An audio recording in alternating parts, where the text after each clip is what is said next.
ನಮಸ್ಕಾರ, ಆದಾಬ್, ಜೈ ಭೀಮ್. ನಾನು ನಿಮ್ಮ ಭಾಗ್ಯನಾರಾಯಣ ಬೊಗವರಪು. ನೀವು ನೋಡ್ತಾ ಇದ್ದೀರಿ ಸುದ್ದಿ ಸರ್ಕಲ್. ಪ್ಯಾಲೆಸ್ತೇನಿನ 20,000 ಮಕ್ಕಳನ್ನ ಇಸ್ರೇಲ್ ಕ್ರೂರವಾಗಿ ಕೊಂದಿದೆ ಅಂತ ಯುನೈಟೆಡ್ ನೇಷನ್ಸ್ ತನ್ನ ವರದಿಯಲ್ಲಿ ಉಲ್ಲೇಖ ಮಾಡಿಕೊಂಡಿದೆ. 20,000 ಮಕ್ಕಳನ್ನ ಕಳೆದ 2.5 ವರ್ಷಗಳಲ್ಲಿ, ಸಂಪೂರ್ಣ ವಿವರಗಳನ್ನು ಕೊಡ್ತೀನಿ.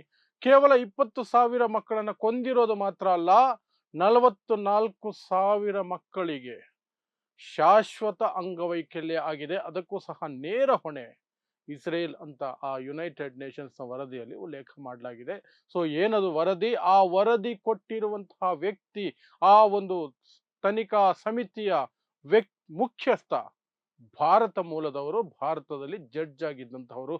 ಸೊ ಅದನ್ನು ಸಹ ವಿವರಿಸುವ ಪ್ರಯತ್ನ ಮಾಡ್ತೀನಿ, ಏನೆಲ್ಲ ಆಯ್ತು ಅಂತ. ಸೊ ನಿಮಗೆ ಗೊತ್ತಿದೆ, ಇಸ್ರೇಲ್ ನಿರಂತರವಾಗಿ ಗಾಜಾ ಪಟ್ಟಿಯ ಮೇಲೆ ದಾಳಿ ನಡೆಸ್ತಾನೆ ಇರುತ್ತೆ. ಅಲ್ಲಿ ಪುಟ್ಟ ಮಕ್ಕಳಿಂದ ಹಿಡಿದು ವಯಸ್ಸಾದವರವರೆಗೆ, ಮಹಿಳೆಯರವರೆಗೆ ಯಾರು ಸಿಕ್ಕಿದ್ರು ಸಹ ಯಾವುದೇ ಮುಲಾಜಿಲ್ಲದೆ ಕೊಂದು ಬಿಸಾಕೋದು ಒಂದೇ ಅದರ ಪಾಲಿಸಿ. ಅದರ ಮನಸ್ಸಿನಲ್ಲಿರೋದು ಒಂದೇ, ಅಲ್ಲಿರುವ 20 ಲಕ್ಷ ಮಂದಿ ಏನಿದ್ದಾರೆ ಅಷ್ಟೂ ಜನರನ್ನ ಕೊಂದು ಬಿಸಾಕ್ಬಿಡ್ಬೇಕು. ಅದು ಮಕ್ಕಳಾಗಿದ್ರು ಸರಿ, ಹೊಟ್ಟೆ ಒಳಗಿರುವಂತಹ ಇನ್ನೂ ಹುಟ್ಟದೇ ಇರುವಂತಹ ಶಿಶು ಆಗಿದ್ರು ಸರಿ, ಈಗ ತಾನೇ ಜನನ ಆಗಿರುವ ಶಿಶು ಆಗಿದ್ರು ಸರಿ, ದೊಡ್ಡವರಾಗಿದ್ರು ಸರಿ, ಮಹಿಳೆಯರಾಗಿದ್ರು ಸರಿ, ವೃದ್ಧರಾಗಿದ್ರು ಸರಿ, ಇರಲೇಬಾರದು. ಪ್ಯಾಲೆಸ್ತೀನಿಯರು ಒಬ್ಬರು ಬದುಕಿರಬಾರದು. ಆ ರೀತಿಯ ಕ್ರೂರ ಮನಸ್ಥಿತಿ, ಭಯೋತ್ಪಾದಕ ಮನಸ್ಥಿತಿಯಲ್ಲಿ ಕೆಲಸ ಮಾಡುತ್ತೆ ಇಸ್ರೇಲ್ ಮತ್ತು ನೆತನ್ಯಾಹು, ಇಸ್ರೇಲ್ನ ಪ್ರಧಾನಮಂತ್ರಿ.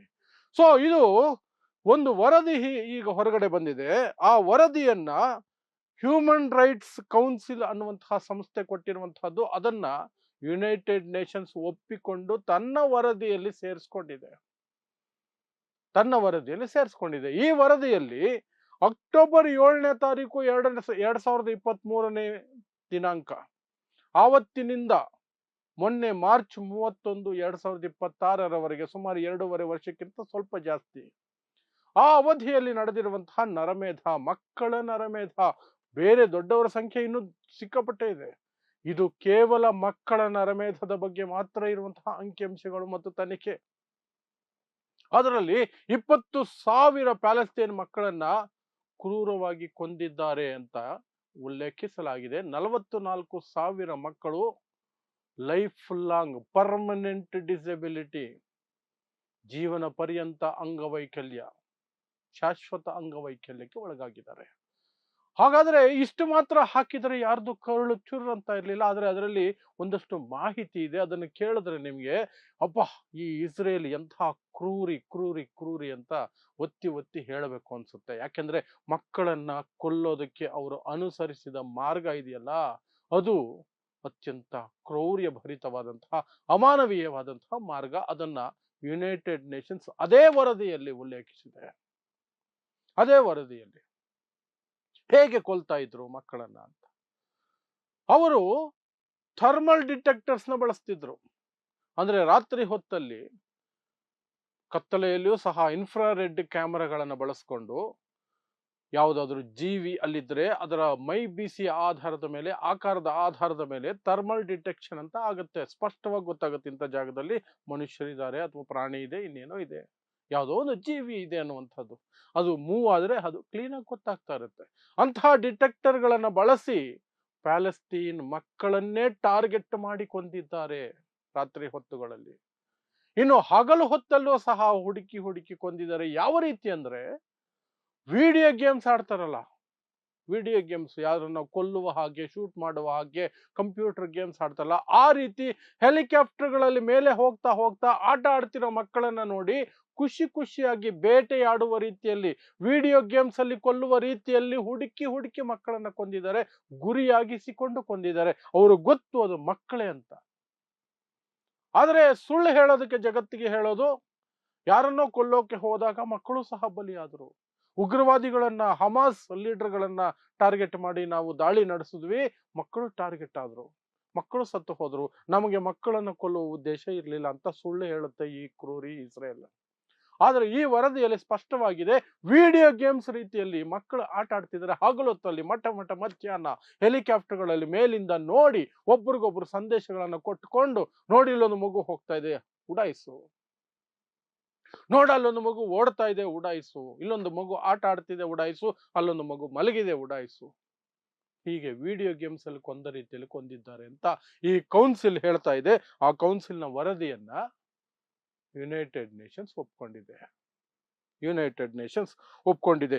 ಅವರು ಹೇಳ್ತಾರೆ ಸ್ಪಷ್ಟವಾಗಿ, Israel's deliberate targeting of Palestinian kids ಅಥವಾ ಚಿಲ್ಡ್ರನ್, ಅದಕ್ಕೆ ಹೆಸರೇ ಇವರು ಕೊಟ್ಟಿರುವಂತಹದ್ದು the essence of childhood has been destroyed. ಅವರ ಮಕ್ಕಳ ಬಾಲ್ಯವನ್ನ ನಾಶ ಮಾಡಿರುವುದು. ಹೇಗೆ ಅಂದ್ರೆ, ಇಸ್ರೇಲ್ಸ್ ಡೆಲಿಬರೇಟ್ ಇಸ್ರೇಲಿನ ಉದ್ದೇಶಪೂರ್ವಕ targeting of Palestinian children in the occupied Palestine territory since 7th October 2023. Israel ಆಕ್ರಮಿತ ಪ್ಯಾಲೆಸ್ತೀನಿನ ಭೂಮಿ ಏನಿದೆ, ಪ್ರದೇಶಗಳೇನಿದಾವೆ, ಅಲ್ಲಿ ಡೆಲಿಬರೇಟ್ ಆಗಿ ಉದ್ದೇಶಪೂರ್ವಕವಾಗಿ ಮಕ್ಕಳನ್ನೇ ಗುರಿಯಾಗಿಸಿಕೊಂಡು ನಡೆಸಿರುವ ನರಮೇಧ. ಈ ವರದಿಯನ್ನು ಕೊಟ್ಟಿರುವಂತಹದ್ದು ಎಸ್ ಮುರಳೀಧರ್ ಅನ್ನುವಂಥವ್ರು. ಇವರ ನೇತೃತ್ವದಲ್ಲಿ ಇನ್ನೂ ಇಬ್ಬರು ಸದಸ್ಯರು ಪ್ಲಸ್ ಇವರ ನೇತೃತ್ವದಲ್ಲಿ ಆ ವರದಿಯನ್ನು ಸಿದ್ಧ ಮಾಡಲಾಯಿತು. ಇವರು ಭಾರತದಲ್ಲಿ ನ್ಯಾಯಮೂರ್ತಿಗಳಾಗಿ ಕೆಲಸ ಮಾಡಿದಂಥವ್ರು. ಒಂದು ಚೂರು ಸಹ ಕಳಂಕರಹಿತವಾಗಿ, ಕಳಂಕ ಇಲ್ಲದೆ ತಮ್ಮ ವೃತ್ತಿ ಜೀವನವನ್ನ ಮುಗಿಸಿಕೊಂಡವರು. ಹಾಗಾಗಿಯೇ ಸತ್ಯದ ಪರವಾಗಿ ನಿರಂತರವಾಗಿ ನಿಲ್ಲುವ ಇವರಿಗೆ ಸುಪ್ರೀಂ ಕೋರ್ಟ್ ಜಡ್ಜ್ ಆಗೋದಕ್ಕೆ ಅವಕಾಶನೇ ಸಿಗಲಿಲ್ಲ. ಈ ದೇಶದಲ್ಲಿ ಅವಕಾಶನೇ ಸಿಗಲಿಲ್ಲ ಇವರಿಗೆ. ನೇರ ನಿಷ್ಠುರ ನ್ಯಾಯಾಧೀಶರು ಅಂತ ಹೆಸರು ಗಳಿಸಿದರು. ಹಾಗಾಗಿ ಅವರು ಹೈಕೋರ್ಟ್ ಲೆವೆಲ್ ಅಲ್ಲಿ ರಿಟೈರ್ ಆಗಿ ಮುಂದಕ್ಕೆ ಹೋದ್ರು. ಈಗ ಯುನೈಟೆಡ್ ನೇಷನ್ಸ್ಗೆ ಒಂದು ಸಮಿತಿ ರಚನೆ ಆಗುತ್ತೆ. ಅದು ಪ್ಯಾಲೆಸ್ತೀನಿಯನ್ ಮಕ್ಕಳ ಮೇಲೆ ಆಗಿರುವ ನರಮೇಧದ ಕುರಿತಾಗಿ ಆಗುತ್ತೆ. ಅದರ ನೇತೃತ್ವವನ್ನ ಈ ಜಸ್ಟಿಸ್ ಮುರಳೀಧರ್ ಅವರು ವಹಿಸ್ಕೊಳ್ತಾರೆ ಮತ್ತು ಇಂತಹದೊಂದು ವರದಿಯನ್ನು ಕೊಡ್ತಾರೆ. ಹೇಗೆ ಇಸ್ರೇಲ್ ಮಕ್ಕಳನ್ನ ಗುರಿಯಾಗಿಸಿಕೊಂಡು ವಿಡಿಯೋ ಗೇಮ್ಗಳಲ್ಲಿ ಕೊಲ್ಲುವ ಹಾಗೆ ಥರ್ಮಲ್ ಡಿಟೆಕ್ಟರ್ಗಳನ್ನು ಬಳಸ್ಕೊಂಡು, ಕ್ಯಾಮರಾಗಳನ್ನು ಬಳಸ್ಕೊಂಡು, ಮಕ್ಕಳು ಅಂತ ಗೊತ್ತು ಮಾಡಿಕೊಂಡು ಅವರನ್ನು ಟಾರ್ಗೆಟ್ ಮಾಡಿ ಕೊಂದಿರುವಂತಹದ್ದು. 20,000 ಮಕ್ಕಳನ್ನ ಕೊಂದಿದ್ದಾರೆ. 44,000 ಮಕ್ಕಳು ಪರ್ಮನೆಂಟ್ ಡಿಸೆಬಿಲಿಟಿಗೆ ಒಳಗಾಗಿದ್ದಾರೆ, ಶಾಶ್ವತ ಅಂಗವೈಕಲ್ಯಕ್ಕೆ ಒಳಗಾಗಿದ್ದಾರೆ. ಇದು ಇಸ್ರೇಲ್ನ ಕ್ರೌರ್ಯ, ಇದು ಇಸ್ರೇಲ್ನ ನಿಜವಾದ ಮುಖ. ಅಂಥ ಇಸ್ರೇಲ್ ಅನ್ನ ನಮ್ಮಲ್ಲಿ ಒಬ್ಬರು ಫಾದರ್ಲ್ಯಾಂಡ್ ಅಂತ ಕರೀತಾರೆ. ಪದೇ ಪದೇ ಹೋಗಿ ಆ ನೆತನ್ಯಾಹು ಅನ್ನುವಂತಹ ಕ್ರೂರಿಯನ್ನ ತಪ್ಕೊಳ್ತಾರೆ, ಇಲ್ಲಿಗೆ ಕರ್ಸ್ಕೊಂಡು ತಪ್ಕೊಳ್ತಾರೆ, ಕೈ ಹಿಡ್ಕೊಂಡು ಬೀಚಲ್ಲಿ ಓಡಾಡ್ಕೊಂಡಿರ್ತಾರೆ.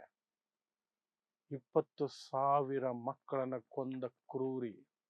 20,000 ಮಕ್ಕಳು. ಬೇರೆಯವ್ರ ಲೆಕ್ಕ ಇಲ್ಲಿ ಬರ್ತಾ ಇಲ್ಲ, ದೊಡ್ಡವ್ರದ್ದು ಬರ್ತಿಲ್ಲ, ವೃದ್ಧರದು ಬರ್ತಿಲ್ಲ, ಮಹಿಳೆಯರದು ಬರ್ತಿಲ್ಲ. ಇದು ಕೇವಲ ಮತ್ತು ಮಕ್ಕಳದು ಮಾತ್ರ, ಕೇವಲ ಮಕ್ಕಳು ಮಾತ್ರನೇ. ಒತ್ತಿ ಹೇಳ್ತಾ ಇದ್ದೀನಿ, ಮಕ್ಕಳದು ಮಾತ್ರ 20,000 ಪ್ಲಸ್ 44,000 ಅಂಗವೈಕಲ್ಯ. ಅಲ್ಲಿಗೆ ಸುಮಾರು 65,000 ಮಕ್ಕಳ ಜೀವನ ಸರ್ವನಾಶ. ಅಷ್ಟು ಮಾತ್ರ ಅಲ್ಲ, ಈಗ ಉಳಿದಿದ್ದಾರಲ್ಲ ಸುಮಾರು 7-8 ಲಕ್ಷ ಜನ ಮಕ್ಕಳು ಪ್ಯಾಲೆಸ್ತೀನಲ್ಲಿ. ಆ ಮಕ್ಕಳಿಗೆ ಭವಿಷ್ಯನೇ ಇಲ್ಲದ ಹಾಗೆ ಏನೇನು ಮಾಡಬೇಕು ಅದೆಲ್ಲ ಮಾಡಿಟ್ಟಿದ್ದಾರೆ. ನೀರಿಲ್ಲ, ಊಟ ಇಲ್ಲ, ಆಸ್ಪತ್ರೆ ಇಲ್ಲ, ಶಿಕ್ಷಣ ಇಲ್ಲ. 90% ಸ್ಕೂಲ್ಗಳನ್ನ ನಾಶ ಮಾಡಿ ಬಿಸಾಕಿದ್ದಾರೆ.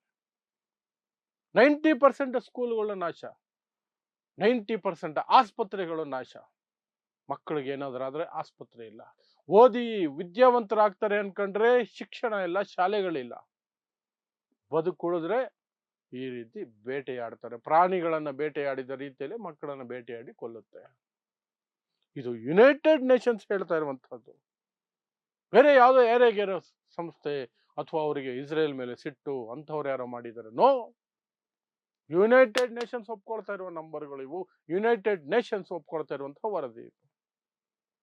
ಅದರ ಮೇಲೂ ಸಹ ನಿಮಗೆ ಮಾನವೀಯತೆ ಉಕ್ಕಿಲ್ಲ ಅಥವಾ ಇಸ್ರೇಲ್ನ ಕ್ರೌರ್ಯ ಅರ್ಥ ಆಗಿಲ್ಲ ಅಂದ್ರೆ ಖಂಡಿತ ನಿಮ್ಮ ಹೃದಯದಲ್ಲಿ, ಮನಸ್ಸಿನಲ್ಲಿ ಏನೋ ಖೋತ ಇದೆ ಅಷ್ಟಂತೂ ನೀವು ಅನ್ಕೋಬಹುದು ಅಷ್ಟೇ. ಸೊ ಇದಿಷ್ಟು ಪ್ಯಾಲೆಸ್ತೀನಿಯಲ್ಲಿ ನಡೆದಿರುವಂತಹ ಮಕ್ಕಳ ನರಮೇಧದ ಕುರಿತಾಗಿ ಬಂದಿರುವ ಹೊಸ ವರದಿ, ಯುನೈಟೆಡ್ ನೇಷನ್ಸೇ ಒಪ್ಪಿಕೊಂಡಿರುವಂತಹ ವರದಿ ಮತ್ತು ಅದರಲ್ಲಿನ ಅಂಕಿ ಅಂಶಗಳು ಅಷ್ಟೇ. ಸೊ ಇಂತಹದ್ದೇ ವಿಶೇಷ ಸುದ್ದಿಗಳಿಗಾಗಿ ನೋಡ್ತಾ ಇರಿ ಸುದ್ದಿ ಸರ್ಕಲ್. ನಾನು ನಿಮ್ಮ ಭಾಗ್ಯನಾರಾಯಣ ಬೊಗವರಪು.